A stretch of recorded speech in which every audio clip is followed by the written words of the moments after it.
Ready to begin the recording? Okay. Well, good afternoon. My name is Sarah Grant, and I represent the City and County of Broomfield, and I serve as the chair of the DRCOG Transportation Advisory Committee. I call to order the September 22nd, 2025 DRCOG Transportation Advisory meeting at 1:31. This is an in-person and live stream meeting format, and members of the public attending by Zoom have the ability to mute and unmute themselves and share their webcam. For those attending online, please make sure that you've typed your name and it reflects your first and last name and your representation.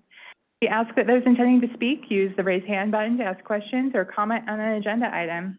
If you have any technical questions, please direct them to staff in the chat box.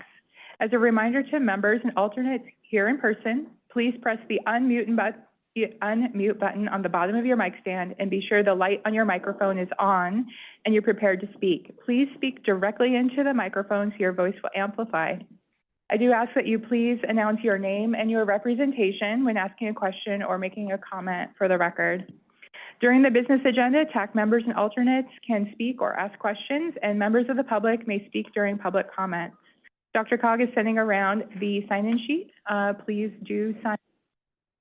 And at this time, we'll go around and do roll call.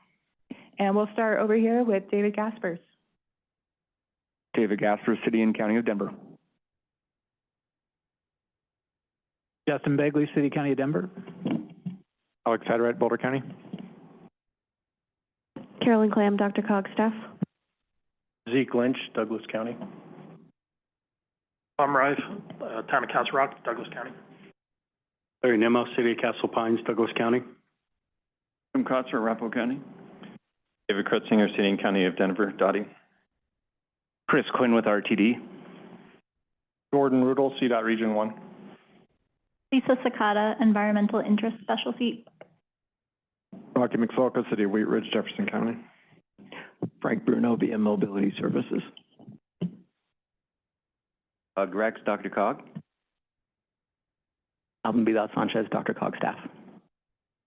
Sarah Grant, City and County of Broomfield. Am Kennedy, DRCOG staff. Miguel Aguilar, Southwest Weld County. Michelle Malinakis, Boulder County. Michelle Riccio, Adams County. Jeff Boyd, Housing Special Interest. Matt Callison, Arapahoe County, City of Aurora. Kent Mormon, Adams County, City of Thornton. Jeff Dinkenbring, Arapahoe County, City of Centennial.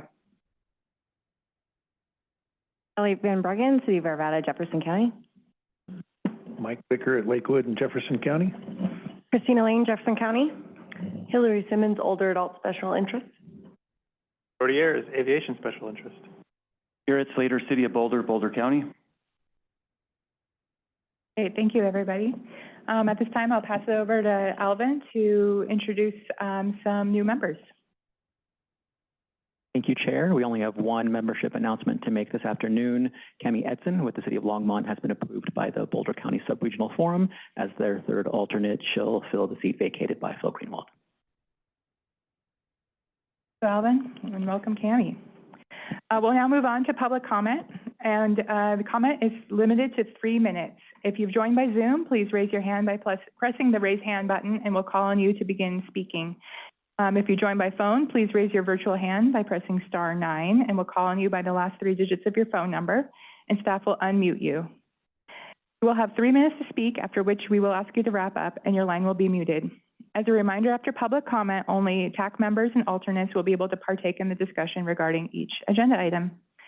Do we have any public comment today available online? Do we have any public comment in person? Seeing none in person and none online, is that correct, Cam? Okay. Thank you. We will move on. We will close the comment period, and we'll move on to the meeting summary from July 28th.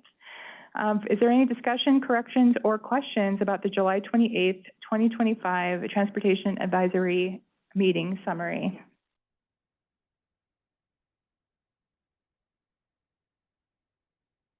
Great. Seeing none, the meeting summary from the July 28th meeting will stand. Before we move into our action items, I did want to make a quick note. There is a slight change to the business agenda. Item number 9 in the business agenda, the Multimodal Supportive Local Development Toolkit, is actually an informational item, so there will not be a presentation or discussion on that. So we will note that as we move on to that item. Now we'll move on to the action items, and thank you for turning on the lights. I appreciate it. So we'll move on to the action items. This is item number 4 in your packet, amendments to the 2026 to 2029 Transportation Improvement Program. And this is attachment B in your packet, and this will be presented by Josh Schwenk, Senior Planner. All right, thank you, Chair. Good afternoon, everyone.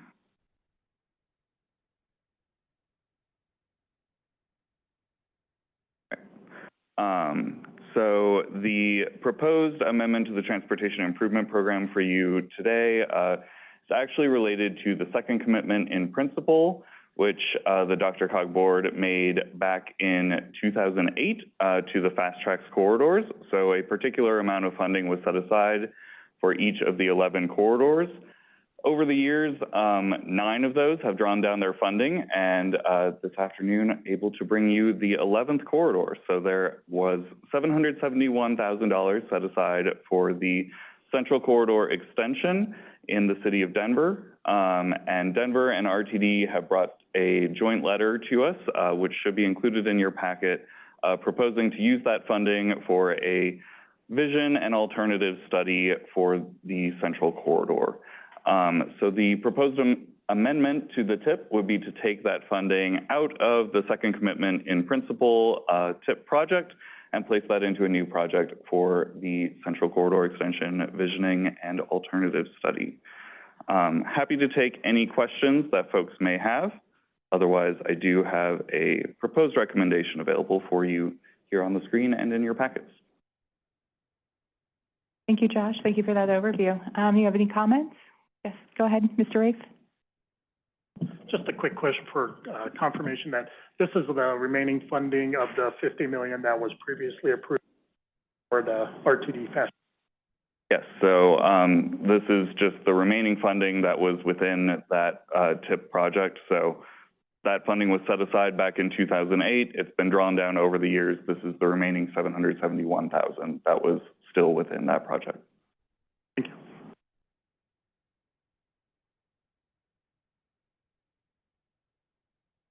Mr. Rex. Chair, thank you very much. I'm just curious, who was around back in 2008 when that was voted on? I'm looking at you, Kent. Tom, few y'all. Yeah, okay, just curious. Thank you, Madam Chair. Additional questions or comments for DRCOG?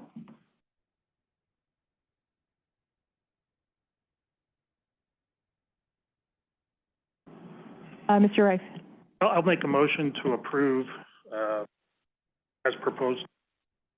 I'm sorry. Thank you for the motion. Is there a second? I'll second, Michelle Malinakis. Thank you. Thank you, Michelle. Michelle Malinakis has provided the second. Is there any further discussion? Seeing none. All in favor, say aye. Opposed? Any abstentions? Passes unanimously. Oh, sorry, David. Sorry, David, yes. Abstention from David. Thank you. Thank you very much. Thank you.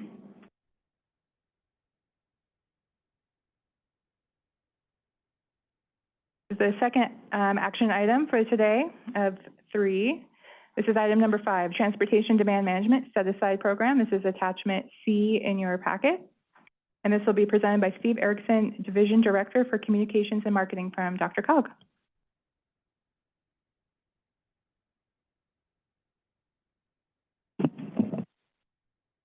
Thank you, Chair, and good afternoon, everyone. I'm Steve Erickson. I'm the Communications and Marketing Director here at DRCOG. I'm going to make it really easy for me today. And so for the discussion of funding recommendations for the 2026-2027 Transportation Demand Management Set-Aside, I'm happy to introduce our Way to Go Program Manager, Nisha Mukshagundam. Good afternoon, and thank you so much for having me today. I really appreciate the opportunity to share some recommendations today.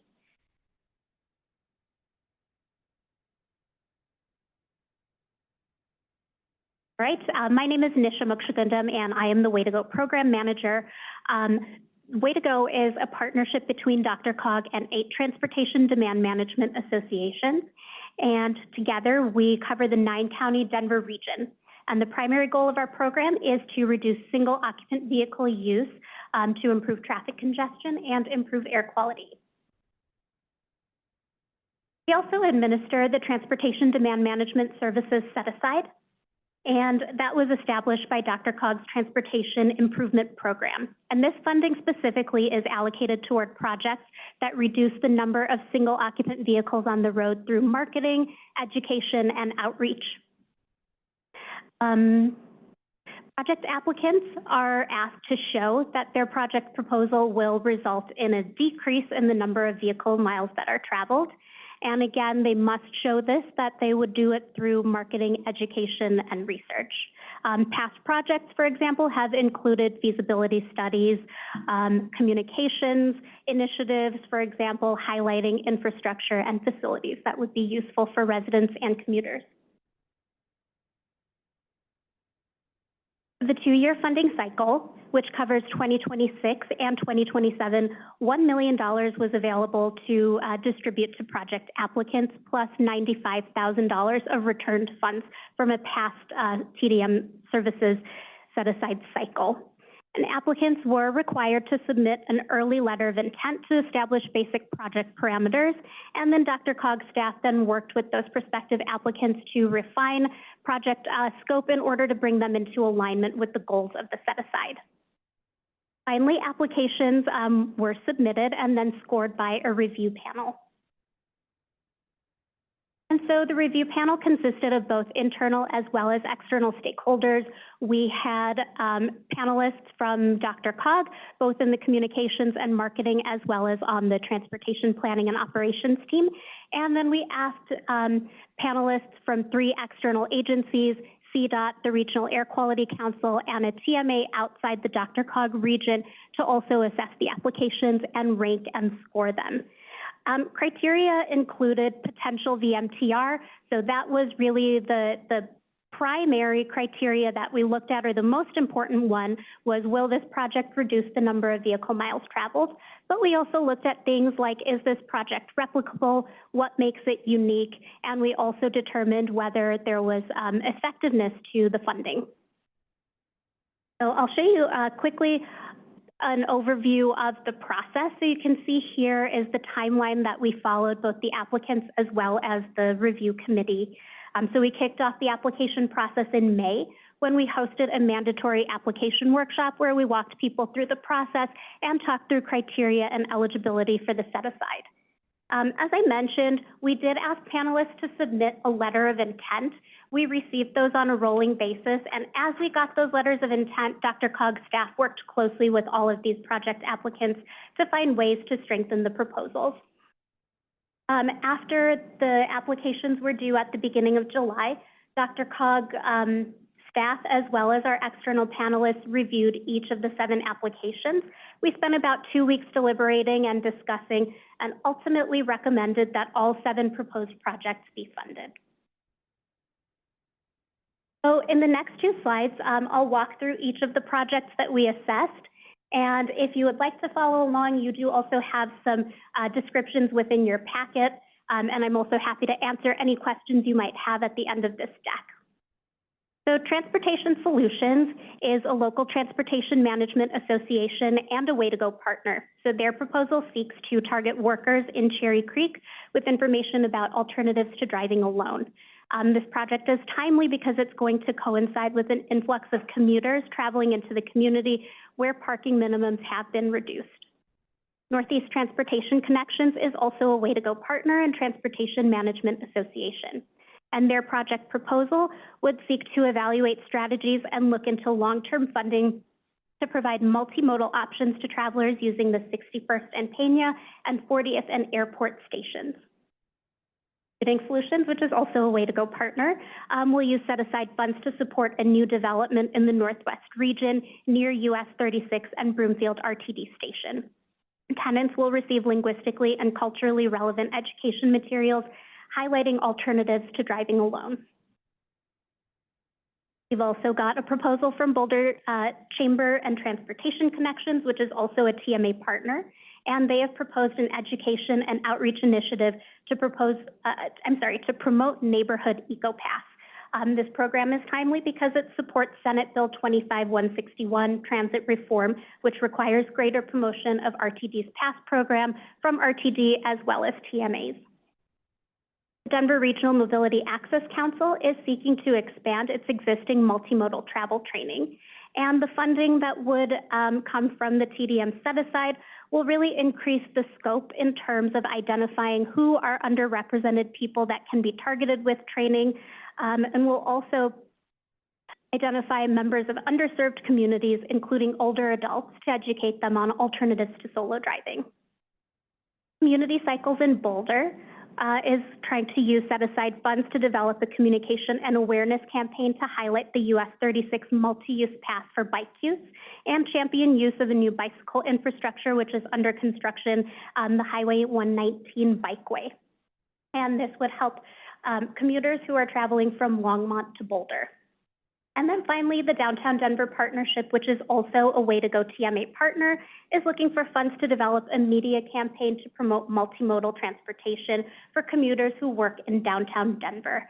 This initiative will support downtown employers whose staff are returning to in-person work at a physical office.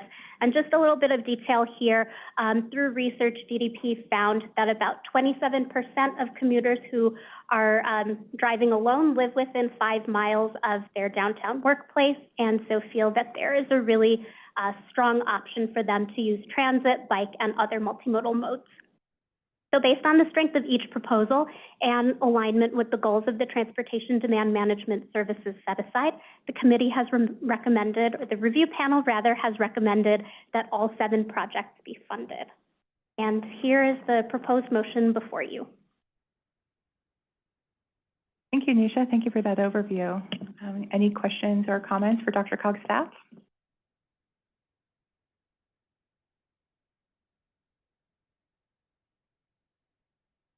Frank Bruno. I was just going to make the motion. Frank is making a motion. Seconded by David Kretzinger. Is there any discussion? Seeing none, all in favor say aye. Aye. Any opposed? Any abstentions? Passes unanimously. Thank you, Nisha.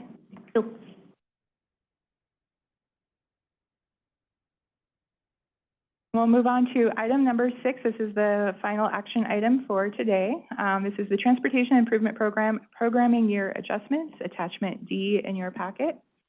I'll pass this on to Todd Cottrell, Project and Program Delivery Manager for DRCOG.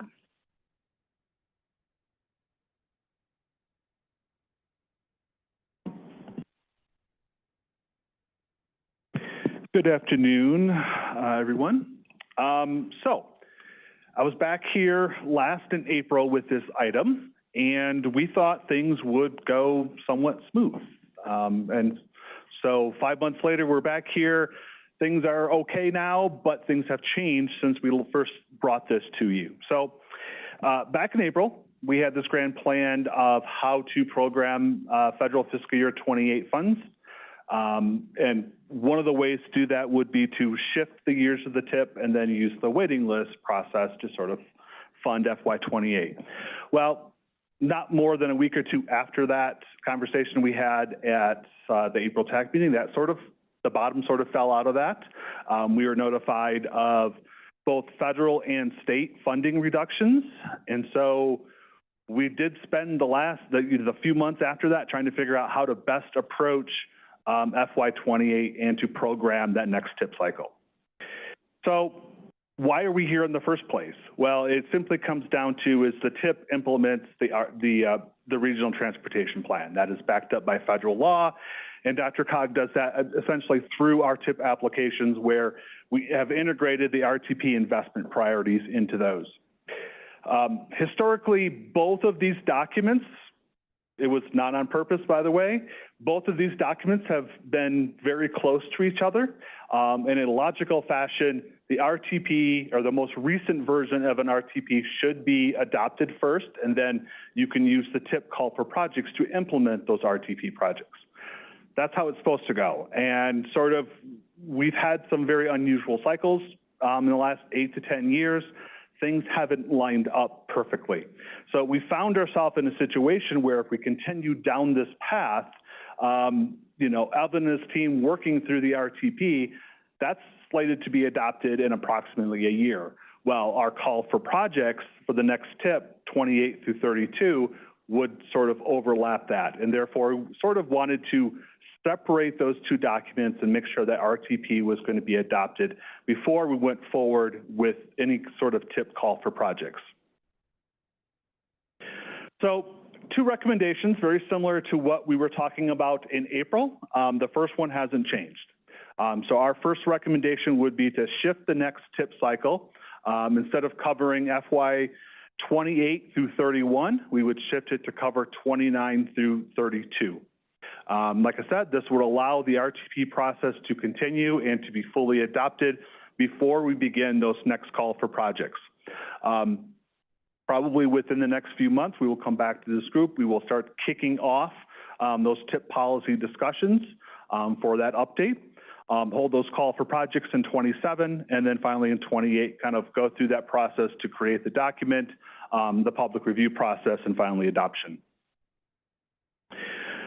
So if we happen to shift the TIP to begin in 29, if you recall, our last call for projects only went through 27. And so if we had a new call for projects that started with FY 29, that pretty much leaves FY 28 out there in limbo. And I think this concept came about because of the loss of funding that we had, even though we feel that we can sort of move forward into a process that really makes the least impact on those sponsors that have already received funds.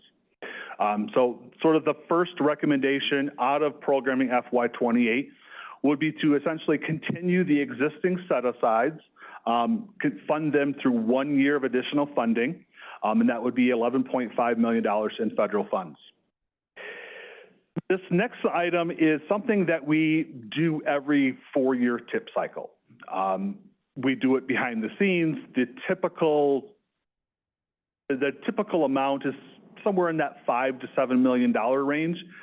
Every year, our federal funds might get slightly increased or slightly reduced.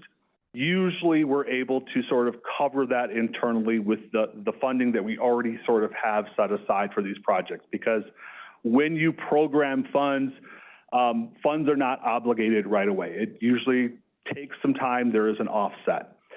However, we've had a bigger backlash than normal because of the federal fund reductions covering a 3-year period, in addition to the state multimodal options fund that were reduced. So essentially, that 4-year period from 24 to 27, that difference is leaving us a hole of, as of right now, $26 million. Again, approximately $5 million of the state MMOF funds, around 12 to $15 million in federal fund reduction from 25 through 27. And the remaining part is really, again, that delta, sort of what we typically would see, that we would, as staff, make corrections before we enter the next call for projects. With those remaining FY 28 funds, our recommendation would be to simply add them into that next call for projects covering 29 to 32, approximately $48 million. And I will say on the last 2 funding amounts, the $26 million and the $48 million, that's our best guesstimate at this time, based on sort of limited information that we have at the federal level. As you know, we have no federal transportation bill covering FY 28. So FY 28 right now is simply a 2% increase based on 27, and therefore based on 26. So there's a lot of things that could change a year from now when we're trying to finalize what those call for projects number are. But this is sort of where we're at right now. Again, best guess. So we would take that remaining funds, approximately $48 million, and just add that to that call for projects, which is actually a slight benefit for that call for projects, because typically when our applications come in, we will receive a lot more requests for that first year of funding than what we can fulfill. So this will provide some immediate benefit to those projects that are ready to go right out the gate. With that, happy to take any comments or questions that you may have. Otherwise, there's a proposed recommendation here up on the screen.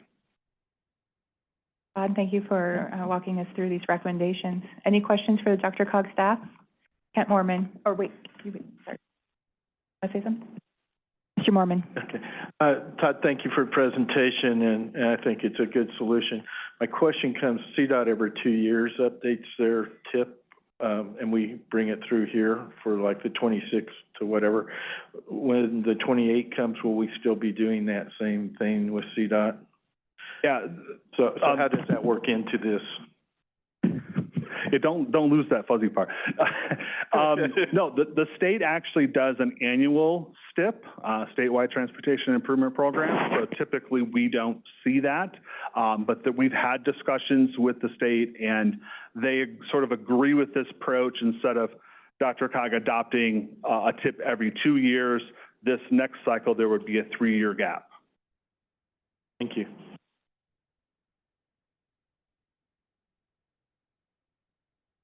Justin Bagley.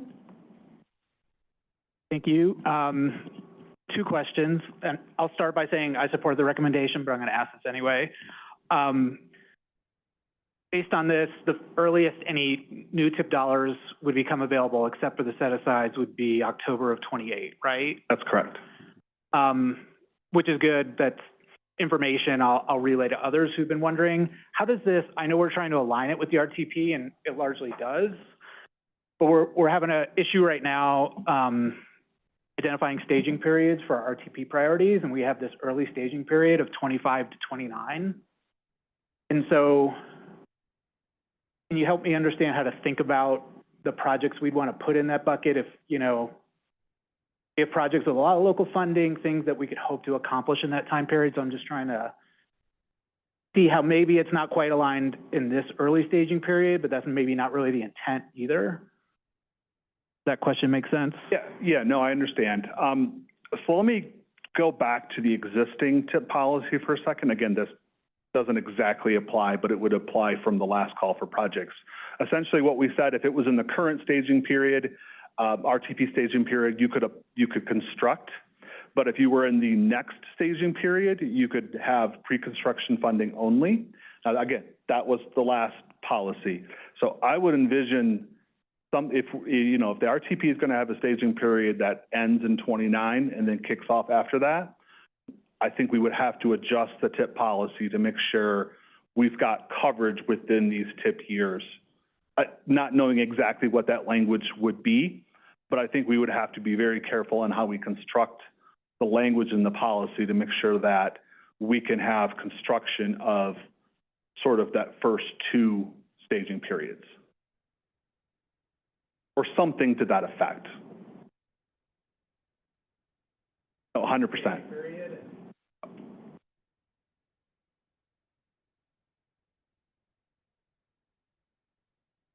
Right.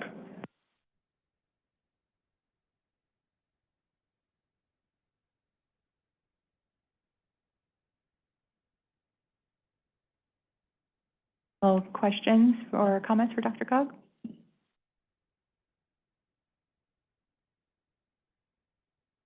Proposed recommendation. Jeff Dagenbring?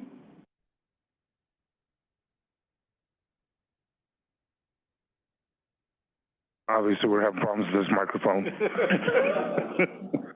Jeff Dagenbring, Arapahoe County. I want to recommend to the Regional Transportation Committee exceptions to the adopted policies for the TIP program development document to shift the future fiscal years 2028 through 2031 TIP to 2029 through 2032, and to allocate future fiscal year 2028 funding as noted. Thank you, Jeff, for the motion. Is there a second? Zeke Lynch, Douglas County. I'd like to second the motion, but recognize that it's a user error on not the microphone. Thank you, Zeke. Is there any further discussion? All in favor, say aye. Aye. Any opposed? Any abstentions? Passes unanimously. Thank you, Todd, and thank you, DRCOG staff, for presenting these recommendations thoughtfully for us. That concludes our action items for today. We will now move on to the discussion items. The first item is item number 7 in your packet. This is the Front Range Passenger Rail and Joint Service Update. This is attachment E in your packet, and Cole Meter, Senior Transit Planner, will introduce this item.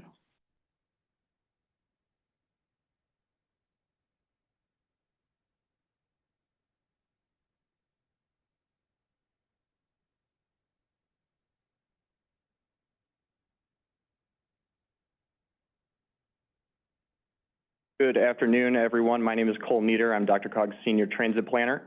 I am here to introduce representatives from Front Range Passenger Rail and the State Office of Economic Development and International Trade. They will be providing an update on their work developing a service development plan for Front Range Passenger Rail, updates to their joint service work, and also efforts around Mountain Rail. So I'll hand it over to Chris Nevitt, Mo Sullivan, and Brendan Schaefer for their presentation. Thank you. I'm old and dumb, so how do you just poke the little arrow to move forward? Okay, yeah.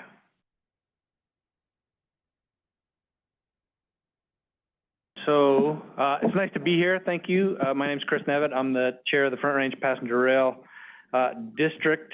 And I think we were here a year ago reporting just on Front Range Passenger Rail in isolation, and we're here together with our partners from the state to present more information about our collective fiendish plan for delivering part of Front Range Passenger Rail much sooner and much cheaper than before. So a new transportation option for Colorado's Front Range. I don't think I have to tell you folks that it's not really new. We used to have trains running up and down the Front Range a long time ago, and a lot of people have been working in this state for decades to bring it back.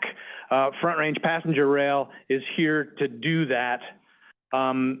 Quick review of what Front Range Passenger Rail is, what makes it possible for us to make that claim that we will actually deliver Front Range Passenger Rail up and down the Front Range, is that we are a special district created by the state of Colorado. The legislature created us in 2021 with the statutory direction to plan, finance, construct, operate intercity passenger rail. It is the biggest special district in the history of Colorado. It stretches all the way from Wyoming to New Mexico. And most important of all is we have the power. Well, we're in Colorado, so we don't have the power to tax, but we have the power to ask the people to allow us to tax. So we have the ability to go directly to the voters for a tax to support this enterprise. How is the district constructed? This is DRCOG. DRCOG sits at the center of all this, but the board is constructed out of 4 members from DRCOG, 2 members from the Larimer County COG, 2 members from Colorado Springs COG, a member from the Pueblo COG, the member from Los Animas and Huerfano County, around Trinidad. And in addition, there are gubernatorial appointees that represent specific interests or specific specialties, like labor has a seat, transportation finance has a seat. And then this is really important. We also included many of the key external interests that may have a central role in delivering Front Range Passenger Rail. We wanted them in the tent helping us work towards this and make decisions. And so that includes the freight railroads, Amtrak, RTD, the state of New Mexico, the state of Wyoming. So we're all in this together. I don't think this slide, I don't need to lecture y'all about the costs of congestion our transportation, inner city transportation monoculture that we have invested in so heavily over the last century is imposing enormous costs on us as individuals and as us collectively in the economy, and it's not getting better. 3 million people will be coming to Colorado by the middle of this century, so that's just going to make things worse. We think we offer an enormous benefit, again, both to the individual citizens of our state and collectively to our economy. Some people say, transit rail is some kind of communist conspiracy. We think that we are delivering on one of the most fundamental values that Americans hold dear, and that is the value of freedom, the value of being able to make your own choices about how you move from A to B and not having the government tell you what to do. Because if you think about it, if you want to travel from Denver to Pueblo, your government is telling you drive. That's the only choice you got. We don't think that's right, and we think the opportunities that are created by providing these different options for people to travel between the communities of the Front Range will render enormous value, again, both to individuals and to the economy and our society as a whole. Don't confuse this with commuter rail. Intercity passenger rail is a different creature, although we'll talk about how we're trying to thread the needle between commuter rail and intercity passenger rail in just a second. Our directive, it's in the legislation, is to be competitive with the car, and we've expanded that to be, we want to be competitive with the car in terms of both time and money. And the Federal Railway Administration directs us to put those stations in high-density, downtownish areas. So, when people learn about this, they get all excited about it and they want a station in their community. We have limits about where we can put those. Here's a little bit of detail of what goes into this. We believe we can deliver this much faster and much cheaper by making a key move, which is using existing freight corridors, using existing freight tracks. One of the consequences of that is that there is a speed limit of 80 miles an hour. I'll talk a little bit about that in just a moment.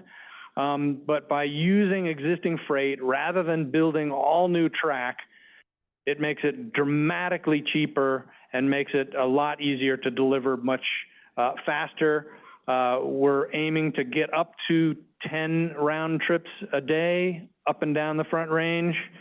And, oh, for heaven's sakes. That, ironically, was the Union Pacific calling me. And I just hung up on them. I think you should take the call. So, and more detail on this in a moment, we think we can deliver the start of service, not the whole thing. This is a long-term build-out, but we think we can deliver the start of service by the end of this decade. Our mission is to make sure that not just your grandkids can ride the train, but you can ride the train. Key to that is the service development plan, and the service development plan we've been working on since our inception with our partners at CDOT. So the service development plan lays out all the details. What is the route? What are the markets that we're going to serve? Frequency, fare structure, the implementation plan, phasing, and so the getting an SDP is the thing that you need to have in order to get big federal money to actually build it. Now, there's not a whole lot of big federal money right at this moment to actually build it, but we believe that there will be, and we want to be ready when there is. This work has taken place since 2022, and you can see all these components, and this is all aiming to Christmas of this year. So we want the thing in the can by Christmas of this year. And then we will have the service development plan. It is as I've been told by CDOT many times, it's a living document. It's not once it's set in stone, nobody can change it, but it lays out the whole program from start to finish. This is an interesting slide showing that while DRCOG may be the most important, it is not the entire world.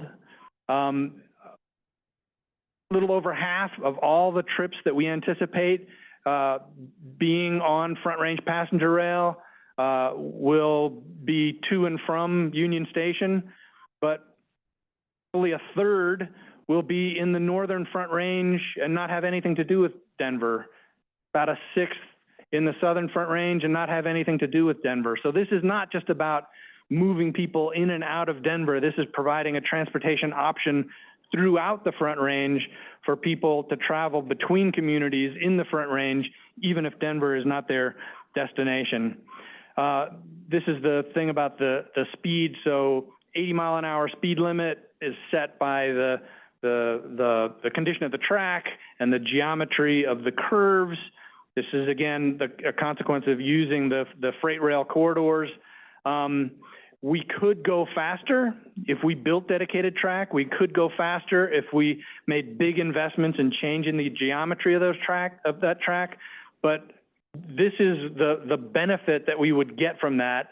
If we could go 10 miles an hour faster for that whole trip, we would only save 4 minutes all the way from Fort Collins to Pueblo. We don't think that juice is worth the squeeze. And so the 80-mile-an-hour speed limit seems like the right choice. Now, joint service, I'm going to hand it off to my friends here in a second, but this is a really cool partnership between the state of Colorado, Front Range Passenger Rail, and RTD to deliver that, to start delivering the train, again, not to your grandkids, but to you by the end of the decade, and to be able to do it with existing resources. So before we go to the voters, using resources from RTD, using resources that, and I got to give full credit here to the governor's office and the legislature for championing and then passing 2 new fees that will be able to fund this. So using those existing resources before we go to the ballot, we think we can deliver the 3 round trips a day between Denver and Fort Collins. This is, I think I'm over time. You guys are gonna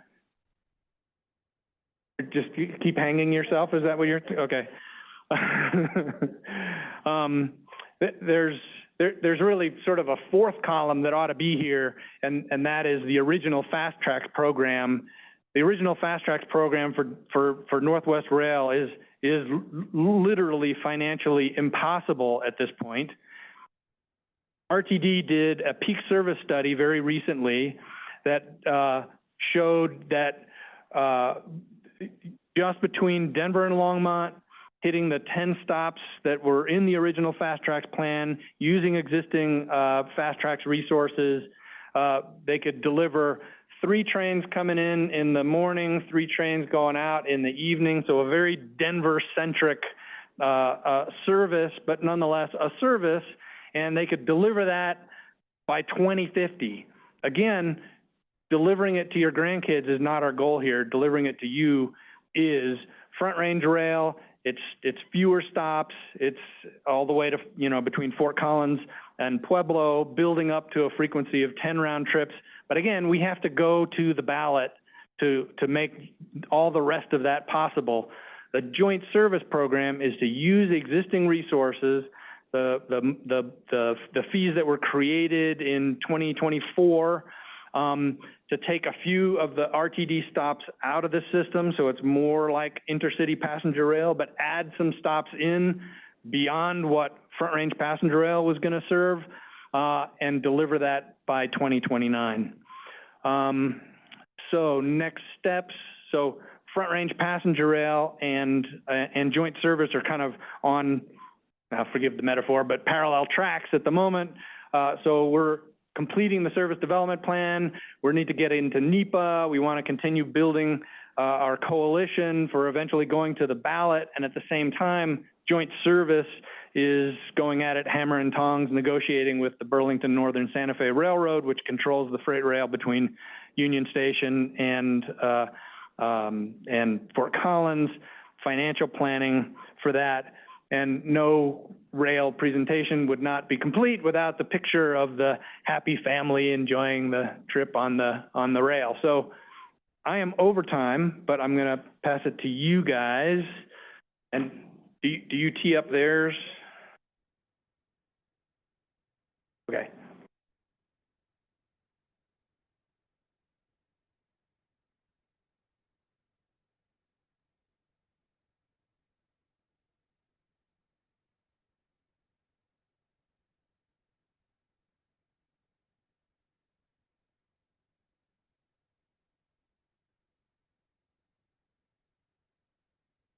Oh, yep, there we go. Good afternoon. Thank you for having us. My name is Brandon Schaefer.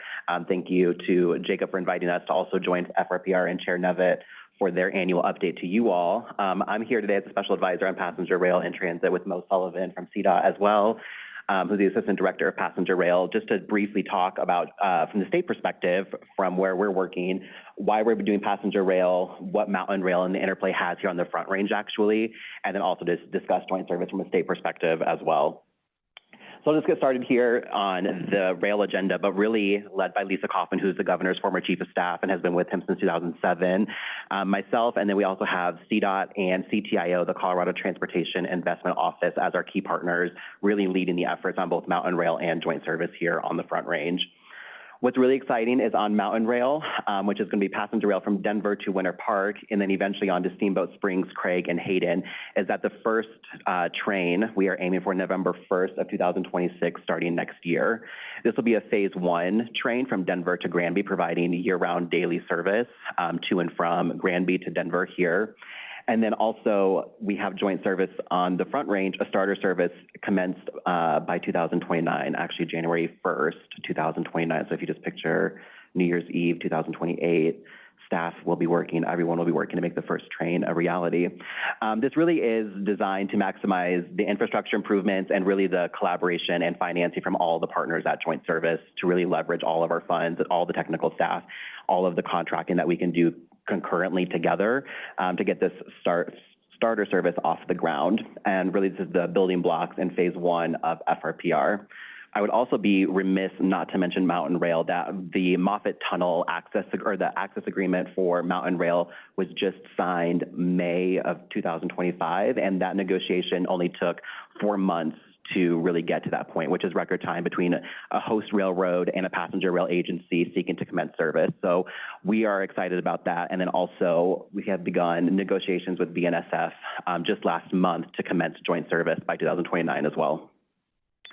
This is just the vision for you all to see of what we are building towards. So in theory, any Coloradan or an out-of-state visitor could fly and land at Denver International Airport, get on the A line to Union Station, and then get on a train either going north to Boulder, Fort Collins, Longmont, Louisville, or get on a train during ski season and actually be dropped off right at the foothills of Winter Park Resort and all the way to Granby, and then eventually in a full service to Steamboat Springs as well.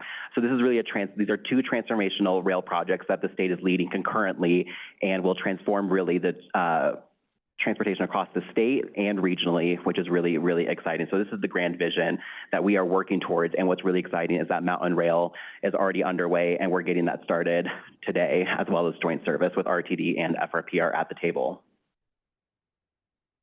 Some of the challenges and opportunities for you all: CDOT has over 3,500 employees, but only 5 of which are dedicated to actual rail. So there's a real challenge in making sure that as we do this, there's enough capacity at the state to actually lift these rail projects off the ground. But I would say in record time, we're doing really big things and actually moving mountains here. The other thing that we all know in this room is that voters are really skeptical about raising taxes. Only a few sales tax measures have ever passed at the ballot.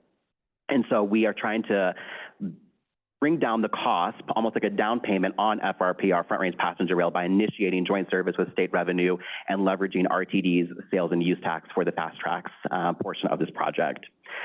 Some really big opportunities that have made this possible and has made negotiations with Union Pacific on Mountain Rail and BNSF for joint service is that there's real political leadership, both in the governor's office and in the state legislature, really bringing everyone together. And the host railroads really do respond to that and we've had great success with them in negotiating both access agreements so far for both of these projects. The other thing that's really exciting is that in addition to Senate Bill 21-260, which was the transformational large infrastructure package passed in 2021, is that the legislature last year with then Senate President Steve Fenberg and House Speaker Julie McCluskey passed 2 new fees to really get rail funding and transit funding off the ground here in the state as well, which is really exciting. This came out earlier this year during the spring, during leg session, but just a really interesting snap in time that almost 55% of voters would rather expand public transit options like trains, light rail, and bus options rather than building new roads. This does not mean not maintaining our current roads, just building more and expanding. So there's a lot of excitement on expanding this option, expanding public transit, but also this is fueled by people taking the Winter Park Express, for example, which this past year did 5 days of service. So we're seeing the voters are shifting and moving their priorities around and really do want to see expanded options for transportation within the state. This is just our Mountain Rail alignment for you all to see, just this red line going all the way to Craig as just a full service build out, with orange being the phase 1 of service from Denver to Granby. And then eventually a local pattern you'll see in purple in the Yampa Valley from Oak Creek all the way to Craig, really making sure that train service is in the bedroom communities of the Yampa Valley, serving the workforce as well. Just as a case also to make for passenger rail and the demand is that in the most recent Winter Park season, we had 5 days of service. Tickets were reduced by 40%. We had also different tiered systems for tickets. So children can now ride for $9.50, and then a one-way ticket was now $19. So by reducing the costs of this, we saw that ridership increased by 153%. And so there's a real demand just seasonally for this in the winter, but also just lays the case that when the state does make investments in transportation to make sure that fares actually can induce ridership as well, which is why we wanted to show this here for you all on this slide. Some key takeaways just on Mountain Rail for you all. Again, just record time to get this done. Access agreements take at bare minimum 1 to 3 years to actually get done with the host railroad. And in Mountain Rail, we started that negotiation in January, and we were done at the end of April. And then joint service, we just began that negotiation as well. Next steps is just the basic procurement for an operator and rolling stock that we're looking at for Mountain Rail, and that we get service started by November 1, 2026, if not sooner, if we can get that done. And then also just future dates for new service along the corridor as well. I'm going to turn over to my colleague Mo to actually dive a little bit more into joint service here in a moment, but just wanted to briefly touch on CDOT's budget, where you can see that in the yellow, less than 10% of their annual budget is actually dedicated to transit, multimodal transit here in the state. And so when people say, for example, that this is a diversion from existing resources, really less than 10% of CDOT's budget actually goes into existing services like Bustang, Pegasus, Outrider, and then the new services that will get initiated starting next year as well. So just in context, just to kind of show that 8.8% is where we're trying to make the most squeeze for our juice here on passenger rail and expanding transportation here in the state. So with that, I'll turn it over to Mo. Brandon, so I think Chris and Brandon teed this up really well, so I'm going to kind of speed through these, recognizing we're a little over on our time.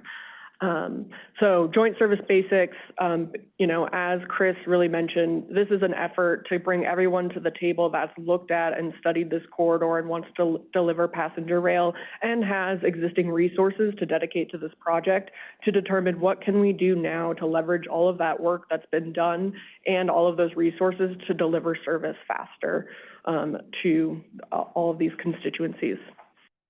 And so, you know, as Brandon mentioned, we had a lot of support in the legislature to be able to deliver this. And so one of those key bills was Senate Bill 184. Not only did this bill kind of direct RTD, CDOT, the Front Range Passenger Rail District, CTIO, and CTE to work together to come up with a solution, but it also impose that congestion mitigation fee, so that rental car fee that is then dedicated to these projects, both Mountain Rail and joint service.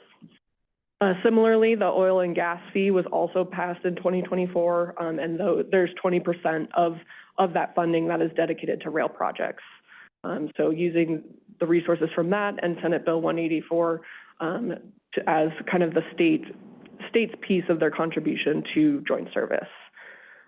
Similarly, RTD's FISA account, I want to commend RTD on their efforts to really restructure their debt, and they're really in a great financial position compared to some other transit agencies. And so, looking at, what they've been saving for and recognizing that the funding available for even just the peak service still wouldn't deliver service for quite some time. So how could we leverage those resources and the state resources now to come together to come up with a plan to deliver service faster?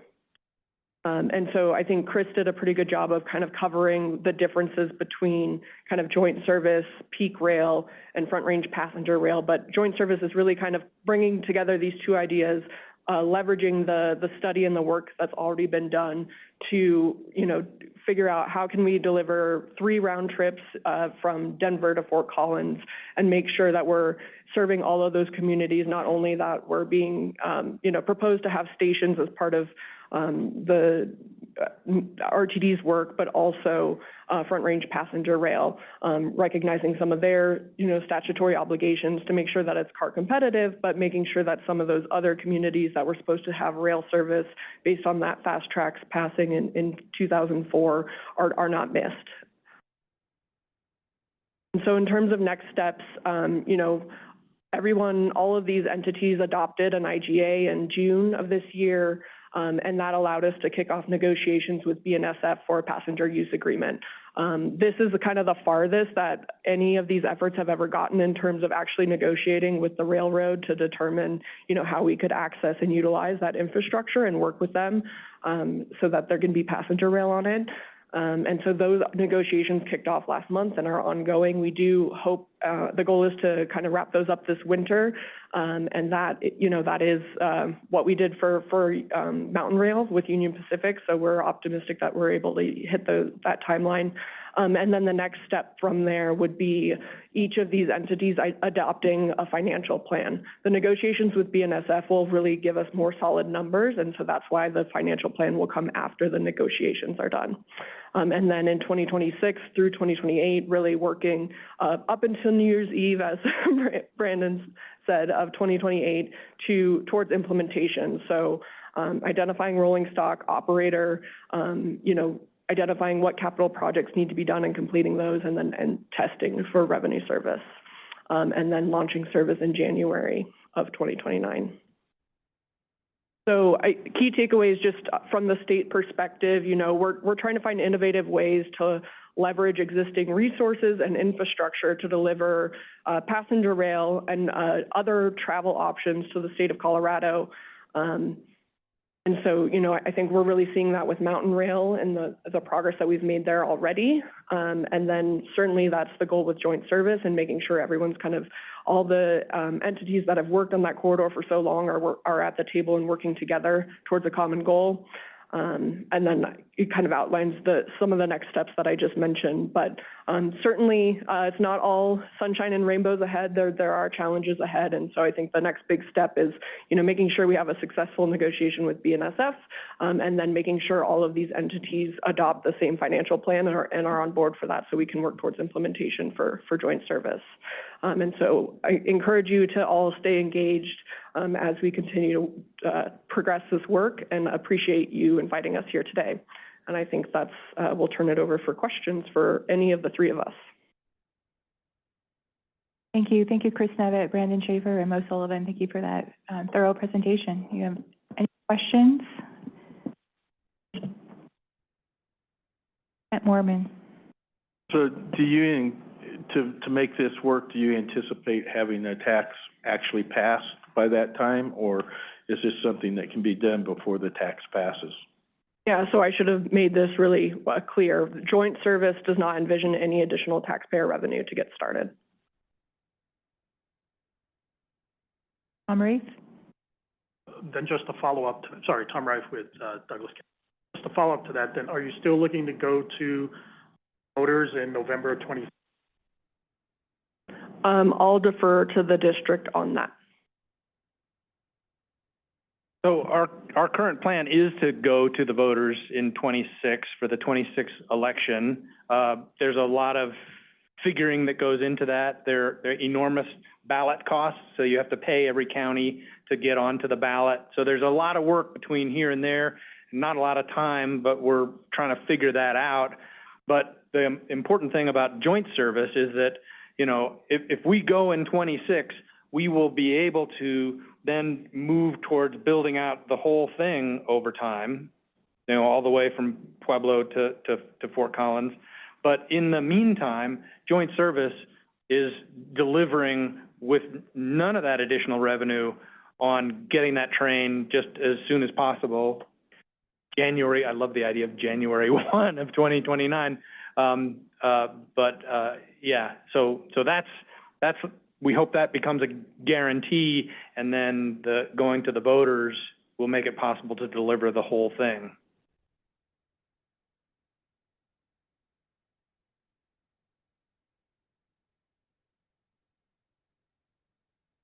Matt Callison.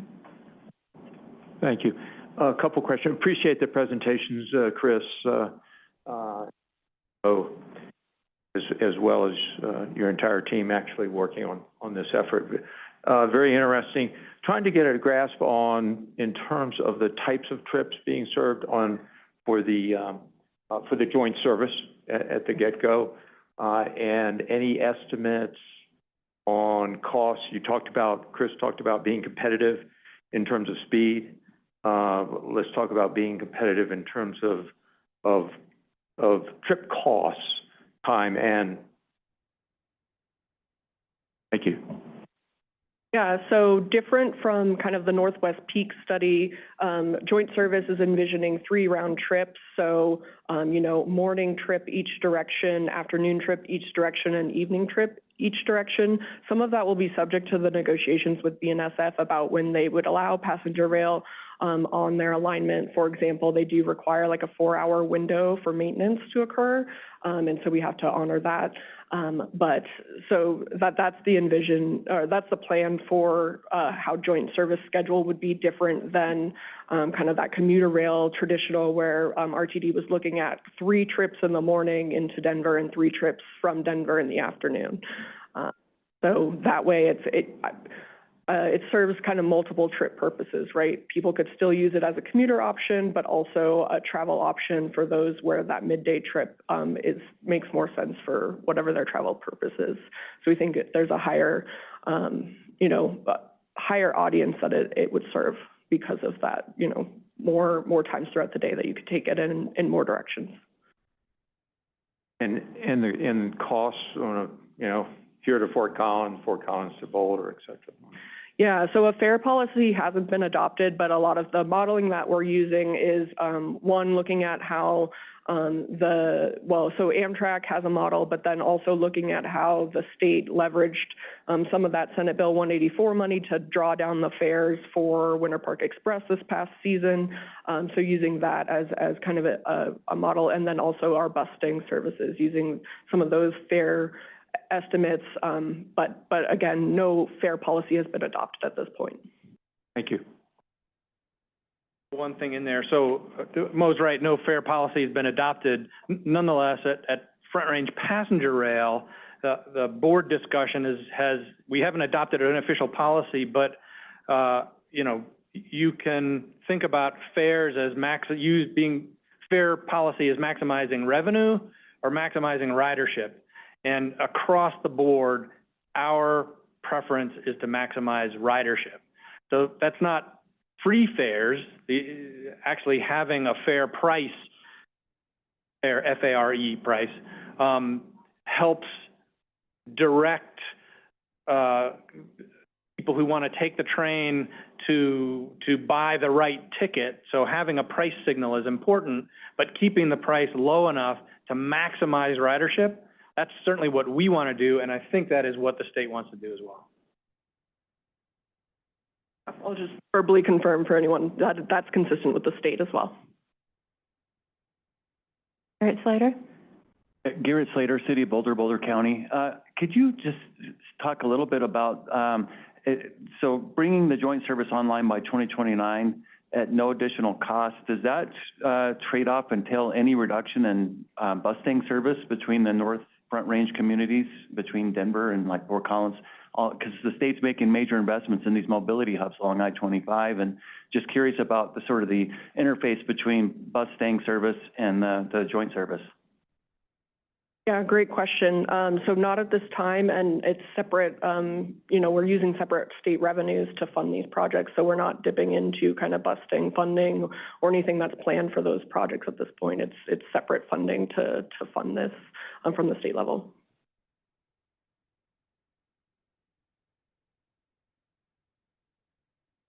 Doug Rex?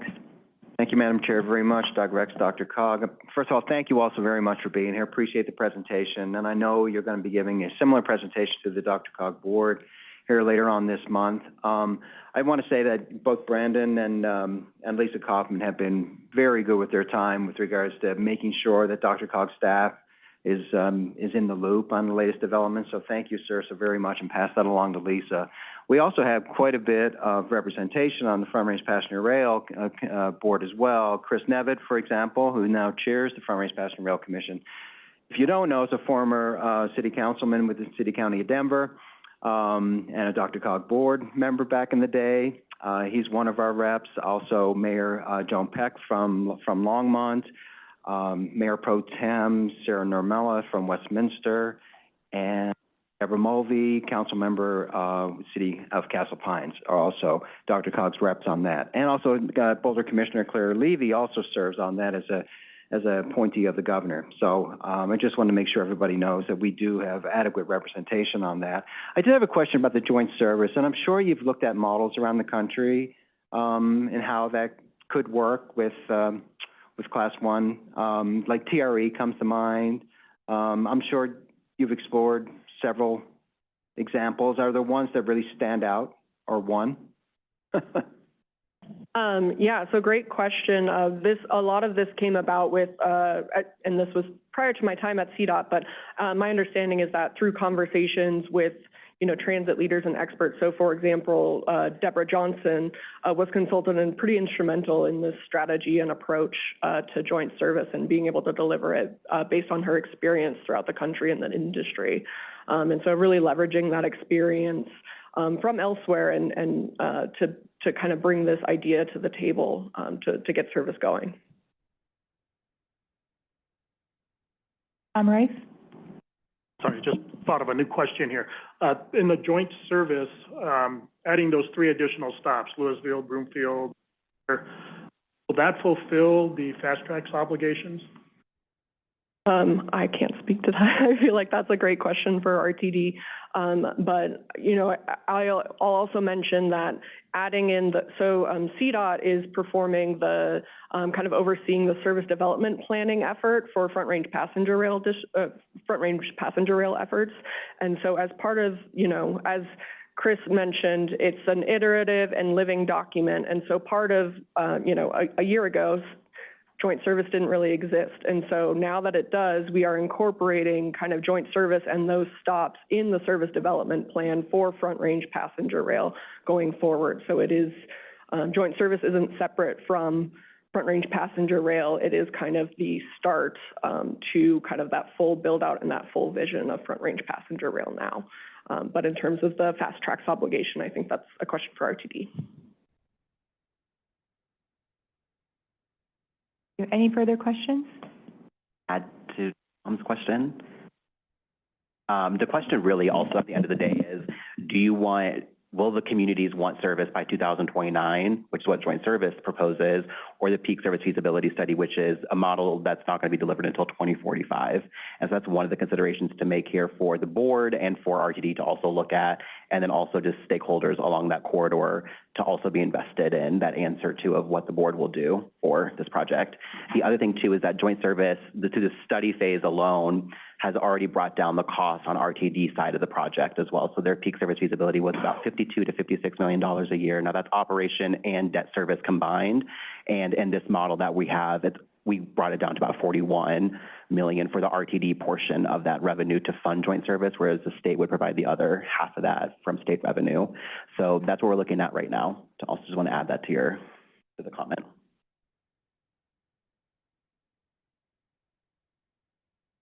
Any additional questions or comments for presenters?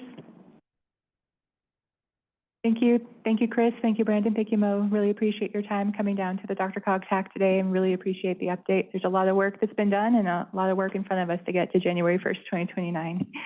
Thank you. Thank you all. We'll move on to our discussion item, item number 8 in the packet. It is Ride Alliance Stage 1 project update, and this is attachment F in your packet. I'll hand it over to Mallory Miller, Senior Project Planner for DRCOG.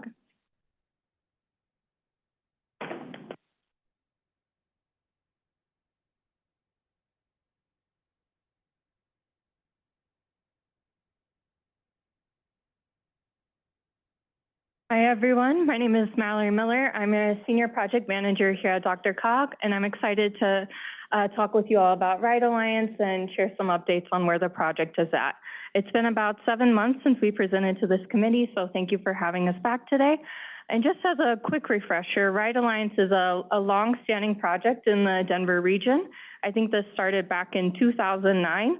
And so DRCOG applied for and received funds from the Department of Transportation through their newly established discretionary grant program called the Strengthening Mobility and Revolutionizing Transportation, or SMART grant.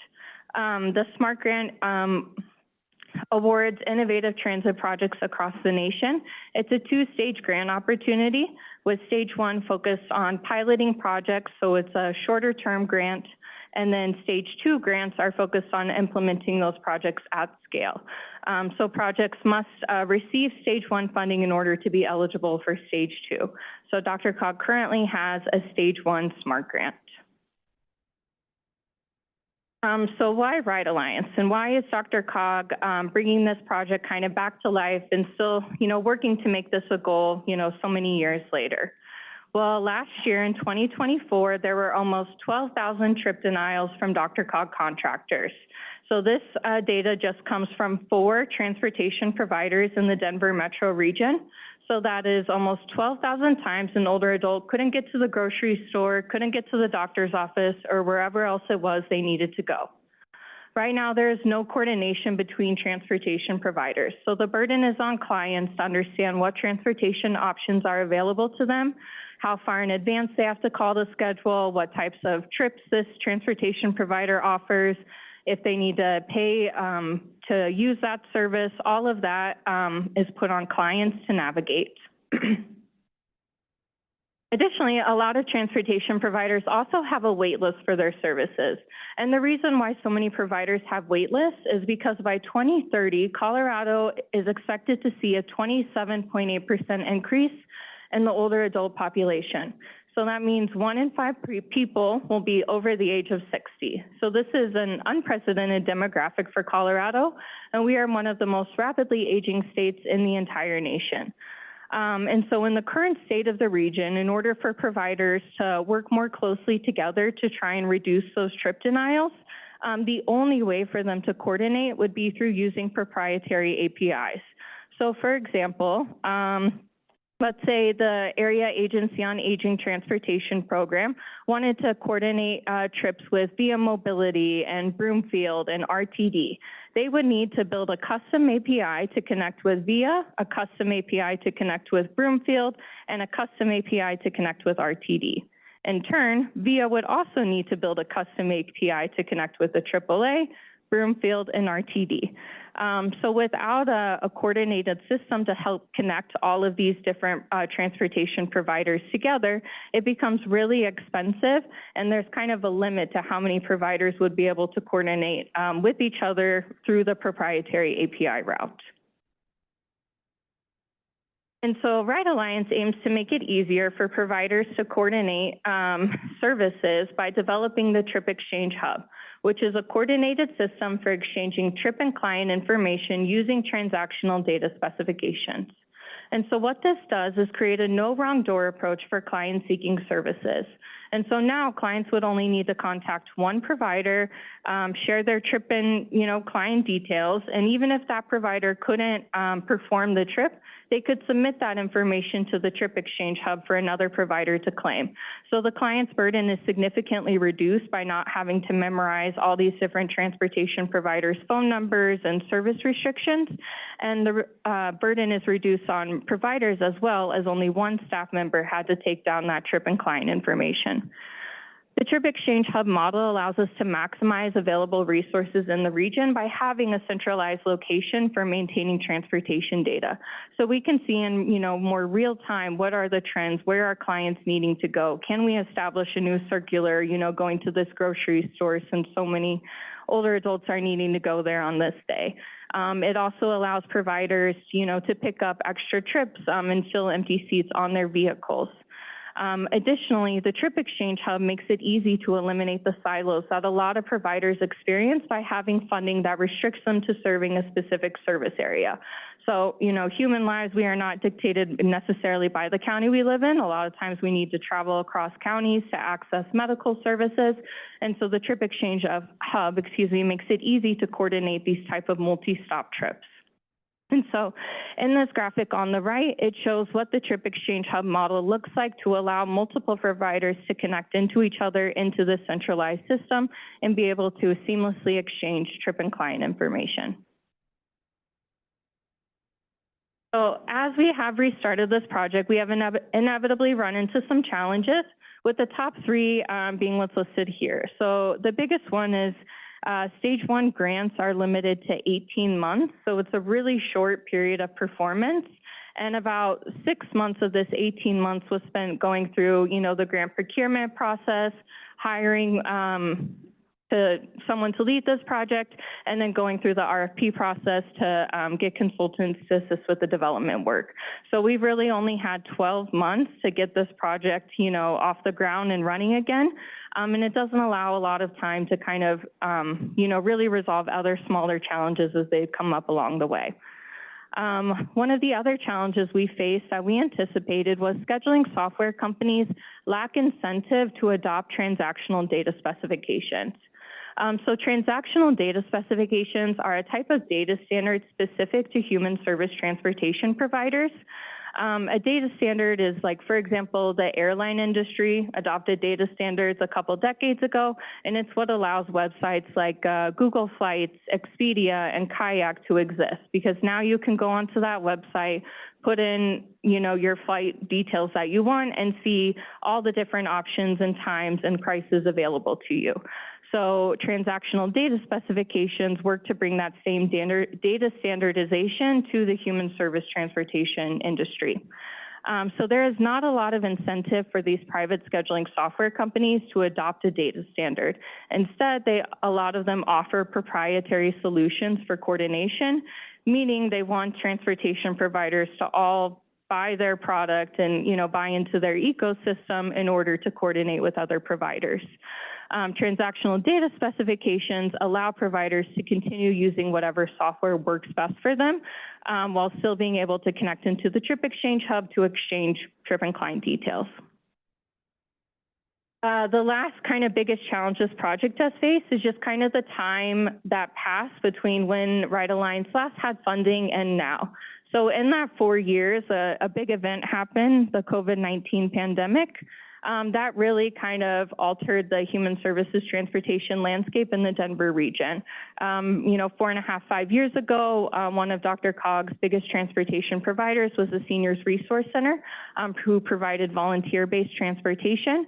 SRC, had to close the transportation services portion down during the COVID-19 pandemic.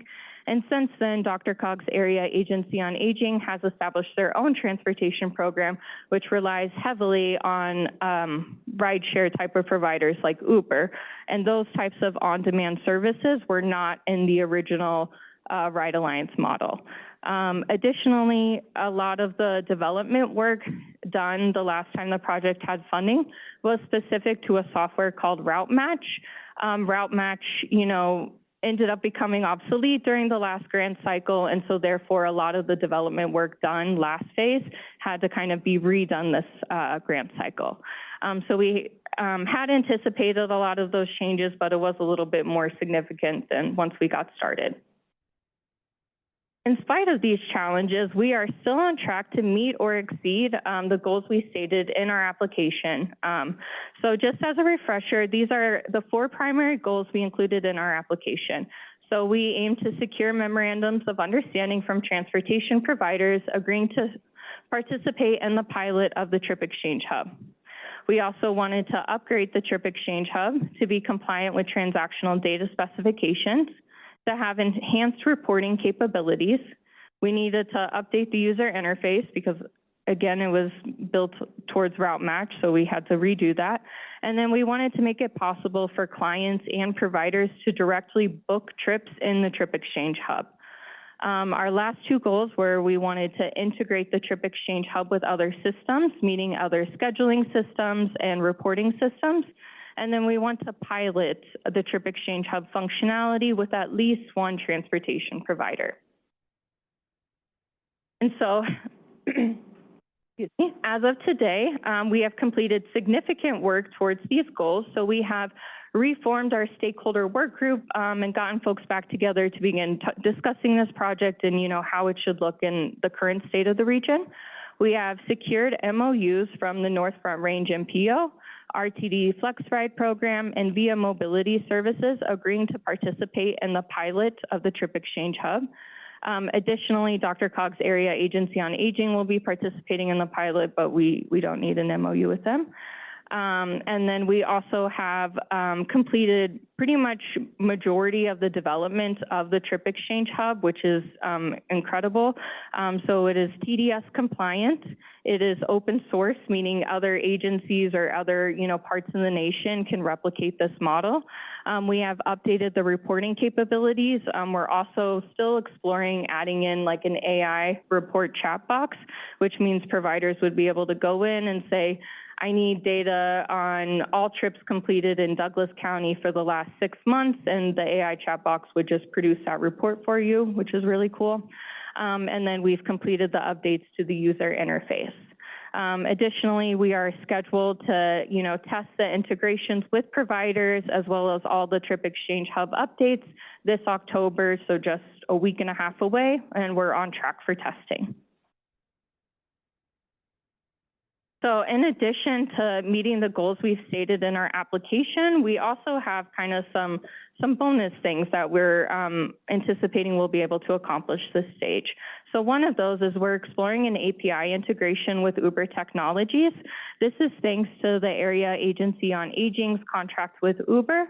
Uber is, again, one of the most popular providers that clients using that service choose to use.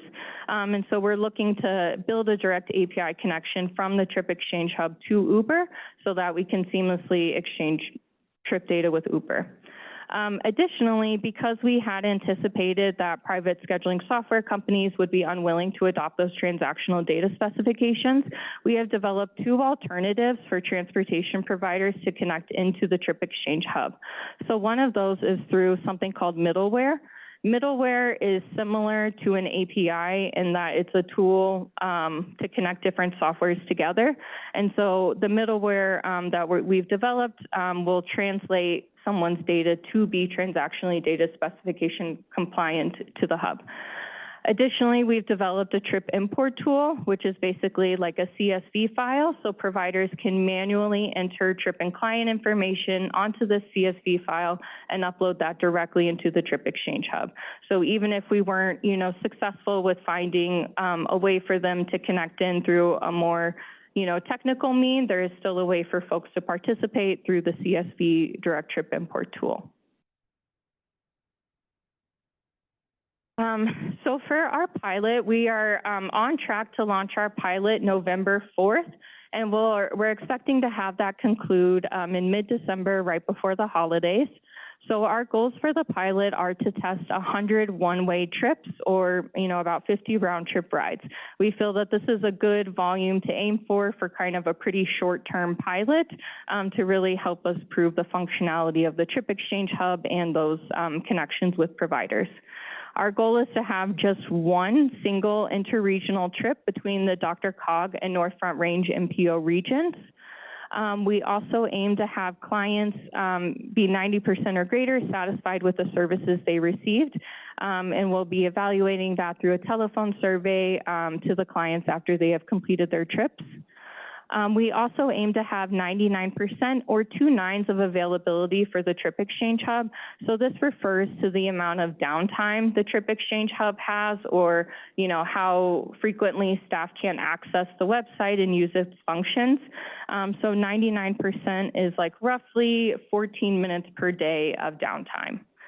And then, of course, we just, through all of this, want to prove the functionality of the Trip Exchange Hub and its ability to seamlessly exchange trip and client information. And so we have about 4.5 months left in the project. It's scheduled to conclude on January 31st. So the remaining things we have left are to finalize some contracts and letters of commitment for the Stage 2 application, just solidifying that providers are, committed to participating in this project should we be awarded Stage 2 funding. We, of course, are going to have our pilot launch on November 4th, and we'll be conducting data analysis throughout the pilot to really understand, how effective the Trip Exchange Hub was, and then reporting our findings back to DOT and to stakeholders. And then our last big task is we want to, of course, apply for Stage 2 funding so that we can make Ride Alliance a permanent reality in the Denver metro region. And we anticipate that summer 2026 is when those recipients would be announced. And so just to kind of conclude, so for Stage 2 and what we're really working towards in this pilot and, at scale is we really envision a coordinated transit network where providers have agreed upon rules for how they will coordinate trips, what types of clients will be receiving services. We envision that Ride Alliance is an efficient and cost-effective network that can optimize based off demand. So, if we see, trends in certain regions, we can implement more cost-effective services such as circulars.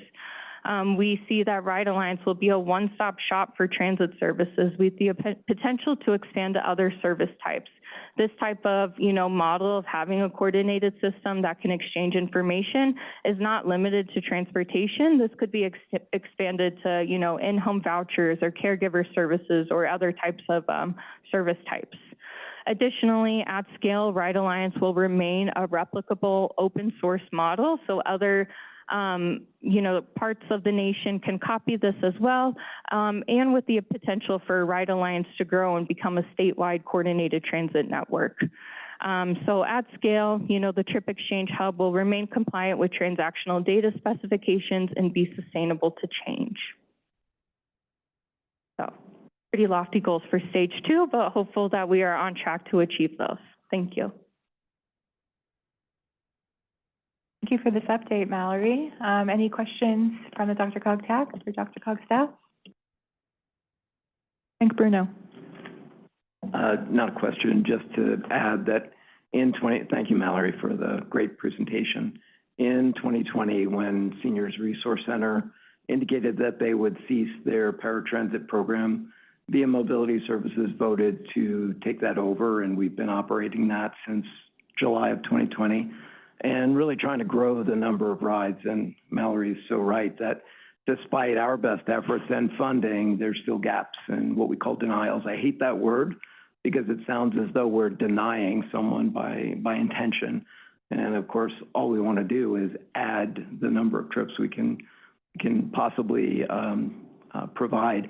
We made our proposal to the Clean Transit Enterprise for Senate Bill 230 funding for paratransit, and we had a good meeting with Craig Seacrest last Friday, and so hopefully that will result in Via's ability to do even more paratransit trips.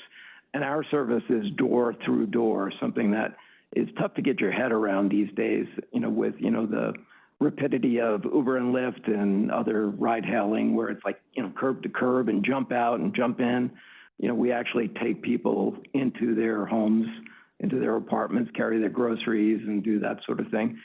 We've recently surveyed our ridership and nearly 80% not only want that, but need it. The other thing is they don't have a lot of money. So we recently went fare free. The service in the metro, Denver Metro, has been fare free since we took it over in 2020 because it's Older Americans Act funding. But in Boulder County, we've been doing this since 1979. And we just decided last month to go fare free. And it's going to cost us about $50,000 a year to do that. And we're going to have to just seek fundraising to cover that gap. But again, people need door through door and they need the trips and they can't afford it. So we're delighted to be a part of this. Thank you.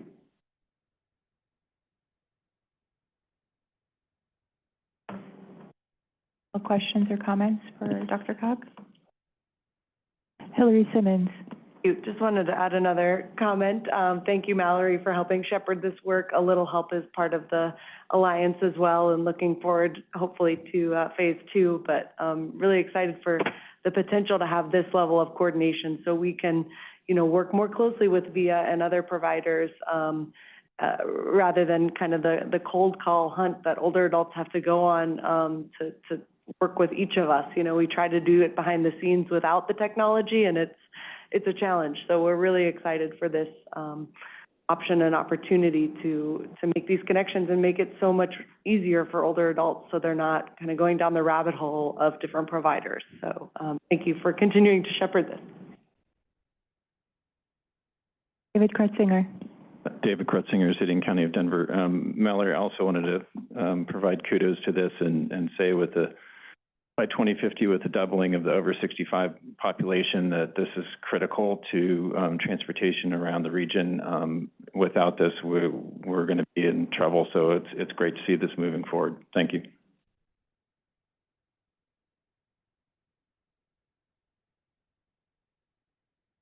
Thank you, Mallory, for that update, and thank you for the leadership in trying to tackle this very challenging problem for our region. Thank you, everyone.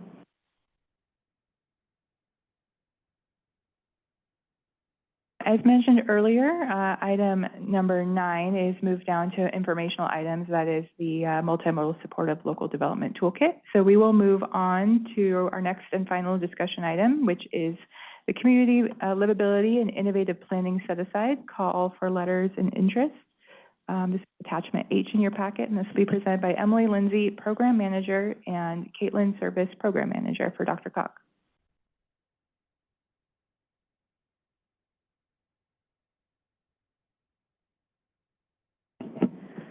Hi, I'm Caitlin Service. I'm the Program Manager of Regional Planning for DRCOG, and happy to be here today with Emily Lindsay from Transportation to share about the upcoming call for projects for 3 set-aside programs.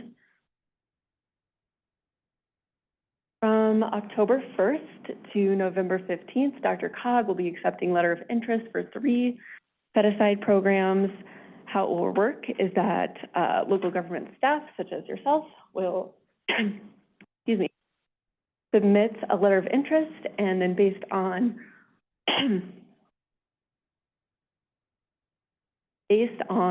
board-adopted evaluation criteria, we will finalize the selection of the projects. Set-aside program is identified in the 2024 to 2027 TIP. And the details are also in the policy for the TIP set-aside. This technical assistance offers substantial project support and funding with no local match from local government partners. So thanks to a partnership with CDOT, we're able to offer the program fully funded, and CDOT provides that local match using state toll credits. We can start off with the first of the 3 set-asides, which is the Livable Centers program. There is a total of $2.5 million identified in the 2024 to 2027 Transportation Program, or the TIP, We anticipate allocating $835,000 of that, for this upcoming call for projects. We do recommend a minimum project size of $100,000, and that funding can be used to hire consultant services to create conceptual small area plans. So note that doesn't include design or engineering, but there'll be conceptual small area plans that enhance livability and connected multimodal centers. So the goals of this program are derived from MetroVision, and they're really meant to integrate a land use and housing strategy with a multimodal transportation strategy. So I want to note that livable centers is not a designation in MetroVision or anything formal. It's meant to be a flexible term. It could look really different in a lot of different communities. It could be your town center. It could be a transit station area. It could be a major employment hub. But the goal is to look at those key central locations within communities that are on the regional multimodal transportation system and create a plan that integrates the land use and housing strategy with the multimodal transportation strategy. So there's a wide range of project types that can be funded using this program. It's meant to be able to be tailored to your local needs and to implement MetroVision in the regional transportation plan. Some recent of the last funding round, some examples, we had kind of a TDM and parking analysis, efficient land use study at a major major employment hub. We had a multimodal connectivity study connecting affordable housing properties, and we've had housing strategies near high-frequency transit centers. So happy to answer questions at the end, but for now, I will pass it over to Emily to share about the other two set-asides. All right, good afternoon, the enviable last speaker position. So bear with me, everybody. Typically, you would be seeing Nora Kern up here, as this is the program that her team works on. We have her awesome team members, Brittany and Lauren, back here, who can answer any more specific questions about the community-based transportation planning program, but I'm just going to give you a quick overview about this. This, again, is another one of those CLIP set-asides that has a total of $2.5 million during the 4-year TIP period. We are estimating around $700,000 will be available for this call for projects. So you can see the range listed in your packet. This also will have a recommended $100,000 project minimum. So when you're thinking about what the size of projects are that you might want to conceptualize, that is what we're recommending for the community-based transportation planning set-aside. Again, similar to livable centers, these funds can be used for consultant services, really that support community-based transportation planning and addressing and focusing in on historically marginalized communities within the region, identifying mobility challenges and coming up with implementable solutions. This program has a wonderful history on extensive community engagement and outreach, really, again, focusing on that kind of implementation and what you can do to improve mobility. Some of the program goals for this program, I'm not going to go through all of them, but really focused on expanding access to opportunity, again, focusing on marginalized communities, thinking about what mobility challenges are and tying them to specific and implementable improvements, really centering the voices of the community in transportation planning and bringing people together through innovative engagement. So similar to all these set-asides, the eligible project types are expansive. We're just going to highlight a couple examples. This really, again, is designed to fund transportation studies or transportation plans that focus on historically marginalized communities. This can be in a sub-area of your community, so a neighborhood area. It can be along a smaller corridor.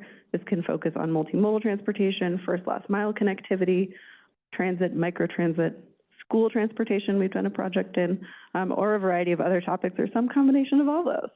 I've included a list of some of the recently funded projects, and you can see that there's certainly a variety from kind of that corridor level to a smaller, like a core city circulation plan, focusing again on microtransit, on multimodal transportation plan. There's a wide variety. And then the third of the set-asides, which is the innovative mobility set-aside, has a total of $4 million that were identified in the Transportation Improvement Program. For this call for projects, we have up to $1.55 million available for this call. We're recommending a $250,000 project minimum for these projects. again, this funding can be used for consultant or vendor services, really around planning, preparedness, analysis, feasibility, that kind of general circle. And this was really designed to invest in collaborative efforts so we can learn more together about emerging mobility, about innovation in transportation technology. A lot of the projects that we have seen so far have brought together some interesting partners. And again, the program goals focusing on advanced and emerging mobility, thinking about new and innovative solutions in the transportation space, and really investing in that collaborative learning, using this as an opportunity where folks might not have dedicated funding for innovative mobility or exploring some of these topics, an opportunity to fund projects with no match. So again, the universe is quite big, and I'm sure you've noticed there is some overlap in eligibility across all three of these set-asides, really. So this is why we're kind of grouping them together for you all. For the innovative mobility set-aside, though, specifically, I just wanted to give some examples. This is by no means an exhaustive list, but includes things like curbside management, emerging mobility plans, tools, different analyses. This kind of crosses into the mobility data space. It might be a shared mobility feasibility, implementation planning, so microtransit, shared micromobility, mobility on demand, all of that good stuff, including mobility hub studies and plans. Again, I've included a list of some of the recently funded projects through this program, and it really is a range. We have a lot of great folks coming together to learn about, bike plus data fusion, examining shared micromobility feasibility, developing kind of curbside digital twin, looking at curb data standards, microtransit, and using kind of innovative methods to assess near misses. So you have an overview of the three different set-aside programs, and I'm going to give you a quick rundown of what's next, what can you look out for. Like Caitlin mentioned, we're going to conduct a joint call for projects. So this means if you come up with some ideas and they might be eligible for multiple set-asides, you just have to fill out one application.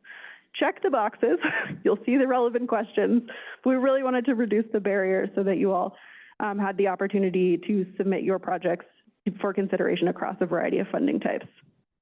So the eligible participants are the same across all three of the project, all three of the set-asides. It is pretty much any public agency, so county and local governments, regional agencies, TMAs, TMOs, any other nonprofit serving a transportation purpose, our friends of the state. This could be offices, agencies, public universities. We only ask that if projects are submitted by a non-government organization, that they document the support. So providing a letter of support saying, this local agency is behind our project, they want us to come up with an implementable plan or conduct this study, so showing that support. Similar to kind of how we administer the set-asides right now, DRCOG will fully fund those projects. There's no match required for this. We will manage the vendor procurement side of things, so you will not have to enter into an agreement or IGA with CDOT, so that will be a little bit of time savings there.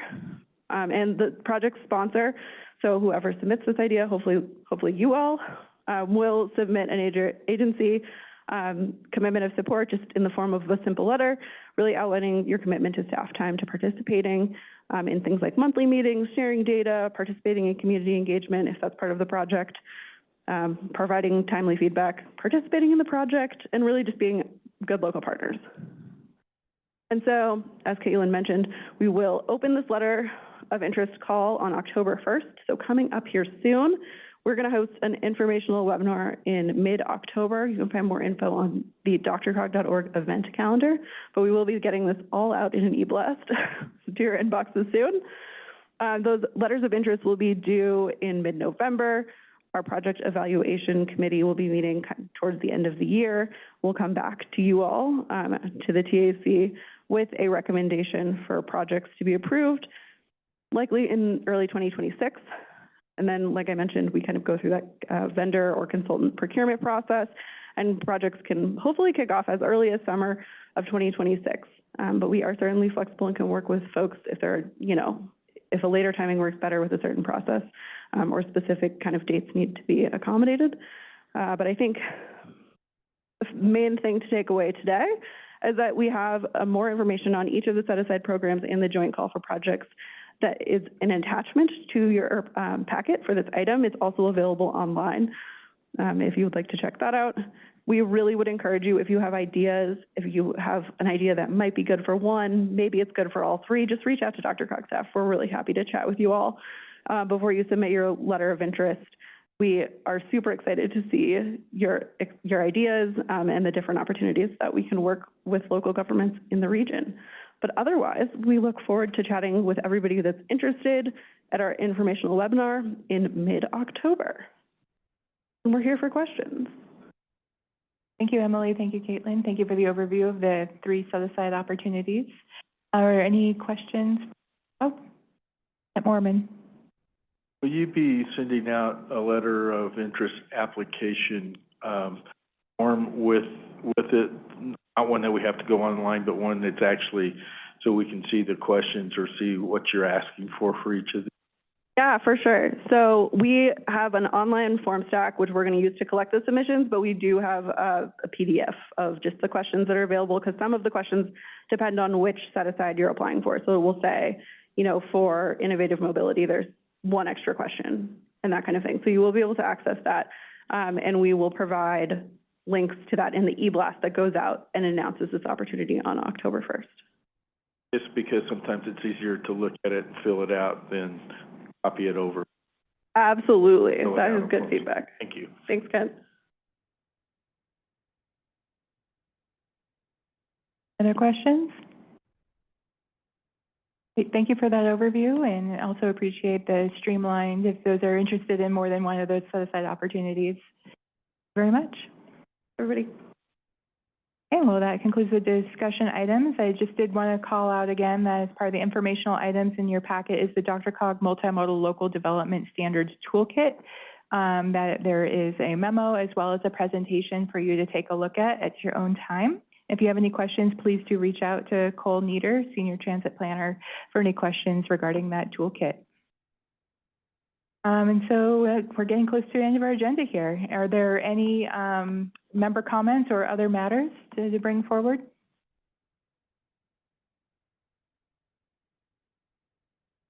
Okay. Seeing none, the next meeting will be October 27th, 2025. If you did not sign in, please do check in at the sign-in table or check in with DRCOG staff to be sure you're registered as attending. We'll all see you on October 27th, and I will adjourn the DRCOG TAC meeting at 3:17. Thank you.